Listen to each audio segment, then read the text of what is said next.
السلام عليكم. حط اليوسفي على دقيق السميد والنتيجة مش هتصدقيها. شوفوا معايا وصفة النهاردة جميلة جدا. اول حاجة هنعمل الشيرة او الشربات، كوباية سكر، كوباية مية، وطبعا معاهم نص ليمونة، وهرفعهم على النار. عندنا حوالي 6 7 وحدات من يوستفندي. طبعا الموسم بتاعك كل سنة وانت طيبة. طلعي البذر، هنقطعه بالشكل اللي انت شايفاه كده عشان يسهل لك انك تقطعي منه البذر. اول ما تدوس عليها كده بالشكل ده هيطلع كل البذر اللي فيها. اهم حاجة تطلعي كل البذر كويس. هنعمل النهارده وصفه شتويه جميله جدا. ادي كل يوسفي معايا. هاخده كده بنص كوبايه ميه على شفشق الخلاط، وهعمل عصير يوسفي. ميه ويوسفي بس، مش هحط سكر ولا اي حاجه. خلاص كده العصير جاهز، هبدا اصفيه كويس. اذا بقولك وصفه النهارده جميله جدا. هنصفي العصير كويس، ده عصير اليوسفي اللي عندي زي ما قلت لك، من غير سكر ولا حاجه. لما يغلي الشيره حوالي ربع ساعه، هبدا احط كوبايه عصير يوسفي عليها وارجعها على النار دقيقتين بس، ما تزوديش عن دقيقتين عشان ما يمررش معاكي. ابدا بقى بالوصفه. عندي 2 حبه من البيض، فانيليا، نص كوبايه سكر، نص كوبايه زيت.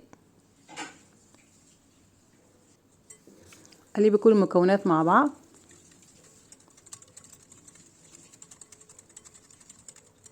وصفة النهاردة وصفات السهلة البسيطة. عندي هنا نص كوباية من الزبادي. لو كوباية زبادي كبيرة خدي نصها، لو صغيرة خدي الكوباية كلها. بتقلب كويس. وعندي 3/4 كوب من عصير اليوسفي اللي احنا عملناه. يبقى حطينا كوباية في الشيرة من عصير اليوسفي، و3/4 على الخليط. عندي كوباية من دقيق السميد، وعندي كوباية من الدقيق العادي جميع الاستخدامات، ومعاه معلقة كبيرة من البيكنج باودر. قلبي كل الخليط مع بعض. وصفة النهاردة بسم الله ما شاء الله، الريحة والطعم بتاعها حاجة جميلة كده. من بتتعمل الفاكهة الشتوية، فاكهة اليوسفي. استفادي من الفاكهة الشتوية واعملي الوصفات الجميلة بتاعتنا النهاردة، وسهلة وبسيطة، بتخلص في 10 دقايق تكوني عاملاها. عندي صينية مقاس 26 دهنتها بالسمنة، ورشة سميد، دقيق سميد كده عليها خفيفة.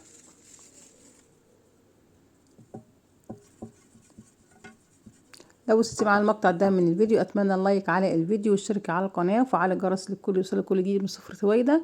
وصفتنا النهارده هنعمل اليوسفي مع دقيق السميد، الوصفه الجميله بتاعتنا النهارده. حطي الخليط في الصينيه، ونوزعه توزيع متساوي كده. وبعد كده هندخله الفرن. الخليط جاهز معايا. هندخله الفرن على درجه 180 درجه، يعني حوالي 20 دقيقه 25 دقيقه حسب الفرن بتاعتك. لو خدت وش معاكي كده حلو زي ده تمام، ما خدتش وش حلو تقدري تشغلي الشوايه، بس خلي بالك لا تتلسع مني. الشيره جاهزه معانا طبعا، تبقى دافيه والصينيه طالعه سخنه. بنسقيها بشيره اليوسفي اللي عملناها. طبعا هي احلى من البسبوسه والذ من الكيك. وصفه كده تشبه الرواني بس باليوسفي. الريحه بقى والطعم والكيس حاجه جميله. طبعا مغذيه، فيها زبادي وفيها اليوسفي معانا. في وصفتنا جاهزة. طبعا سيبيها تهدى شوية، ما تغطاش لان هي كده كده طرية. يعني اسقيها بالشيرة، شيرة اليوسفي، وسيبيها شوية تشربها كلها. وزينيها بقى باليوسفي بسوداني من فوق، جوز هند براحتك. وابدأي لما تهدى عشان ما تهريش معاكي او تفرول، تبدأي تقطعي منها.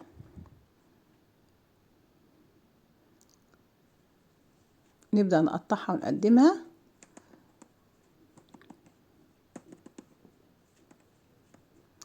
ياريت تشجعونا باللايك والتعليق، دعمنا كده على القناة، على الفيديو. ارفعوا الفيديو باللايك وشيريه للأصدقاء عشان الكل يستفيد. وصفة النهاردة بسيطة وسهلة بالفاكهة الشتوية اليوسفي الجميل، وحطيناه على دقيق السميد. حاجة تشبه الرواني بس طعم وأحلى كتير.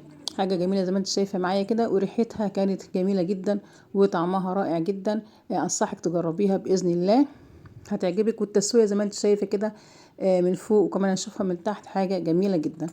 من الوصفات السهلة البسيطة اللي بتخلص معاكي على طول كده، وبتتاكل برضو على طول. ألف هنا وعافية.